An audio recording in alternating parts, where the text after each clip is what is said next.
Good afternoon sa ating mga higala na panibagong buhay, panibagong vlog for today. So nandito ako ngayon sa tabing daan, napakainit, no? So nakikita nyo naman yung thumbnail natin ngayon. Ang pag-usapan natin sa mga gustong magkaroon ng multi-cab na mga mini dam. At syempre, i-reveal natin ay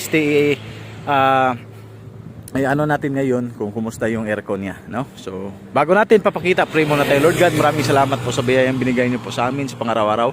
Gabayan niyo po ako, Lord, para makapagpatuloy ako sa aking mga ginagawa. Ilayan niyo ko sa kamakawan para makapagpatuloy ako sa aking mga ginagawa din. Itong lahat ay alay sa iyo. In Jesus' name, I pray.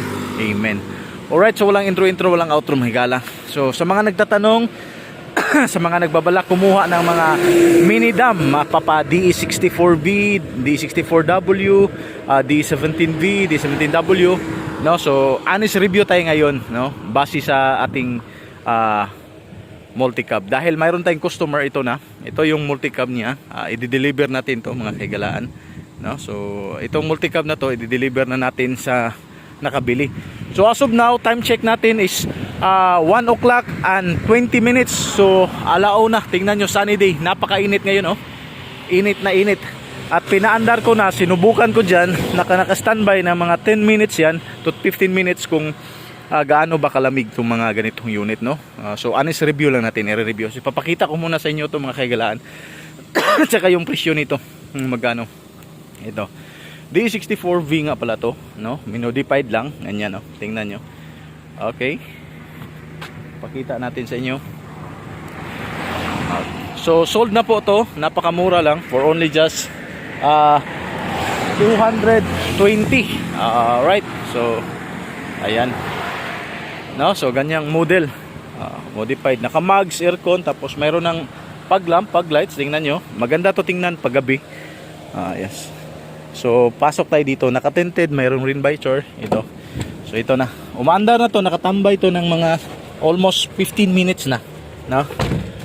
Alright, so ito, yung odo nga pala nito is 173. Ayan, ito siya. So far so good yung aircon para sa akin, no? Naka number 2 lang tayo. 1, 2, i-pan 3 natin. Ayan, narinig nyo ba? Pan number 4. Ayan, no? So honest review lang po to mga kahigalaan natin, no? Kung kumusta po yung aircon niya. So far, malamig naman dito sa likuran. So as of now, ako lang mag-isa dito, wala akong kasama diyan sa loob. Ayan po yung kanyang buong kalooban at the back. Dito wala akong kasama. Ang kasama ko, mga damit ko lang. Ayan.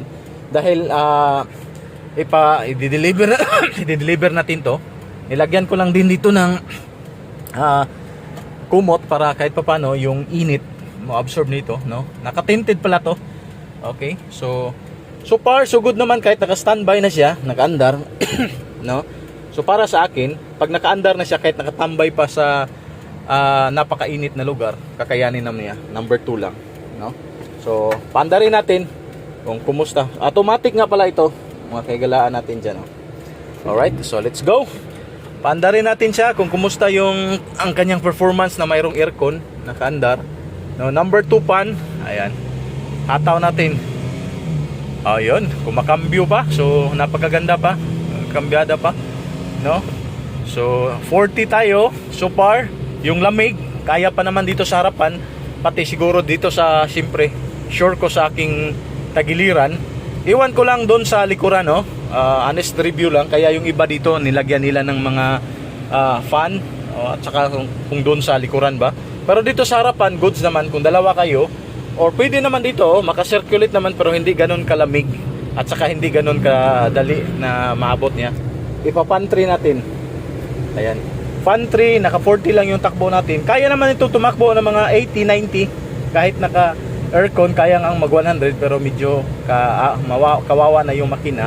80 lang takbong chubby, pang pamilya lang. 3, goods naman. 4 natin.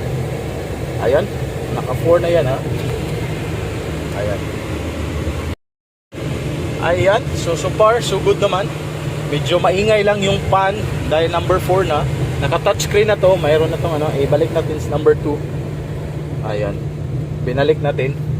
So honest review para sa akin, kapag kayo dito sa harapan at medyo maliit kayo, kasi ako medyo chubby tayo, medyo talaga namang mainit yung katawan natin, goods naman para sa akin. Ayan na. So, pang pamilya, pang praktikalan, maganda mga minivan. So far, maganda naman to. Pang negosyo, no? Kasali, no? Kasi kung hanap nyo yung malamig na aircon, yun talaga doon ka kayo sa mga sedan, SUV, yung mga matataas na horsepower ang makina. Kumbaga malaki yung mga makina. Ito kasi 660cc lang, tapos non-turbo pa to, pero kaya naman, no? Para sa akin, goods naman. Kapag dito kayo sa harapan, tapos so siguro pag dito sa likuran, 4 lang kayo or 3 or seating capacity lang, goods naman, makaabot naman yung aircon doon sa likuran, pero hindi ganoon kalamig katulad dito sa harapan, no? Medyo maganda yung dito sa harapan, abot yung hangin, no, yung fan niya. So, ayan mga kagalaan, sana ay nakatulong ako sa inyo. So, hindi naman ganoon ka yung review natin dito, honest review lang base sa akin. So, kung hanap niyo talagang malamig na mga sasakyan, maganda, no? So, doon kayo sa mga SUV, sedan, malalaking horsepower, no? Pero kung praktikalan at pang pamilya, pwede pang negosyo, goods na tong minivan. Pasado na to para sa akin, ha. So, wala na tong ika nga, sabi nila, pwede na to, no? Alright, so matipid pa, malamig na, hindi ka pa mainitan, marami pang masasakay. Okay, so this is your boy Higala. Hindi na ako magtatagal pa kasi medyo traffic na dito at i-deliver po natin to. This is your boy Higala signing out. May God bless you all. Peace, God bless. Woot woot. Kita-kits po tayo sa next vlog, mga kaigalaan natin. Bye.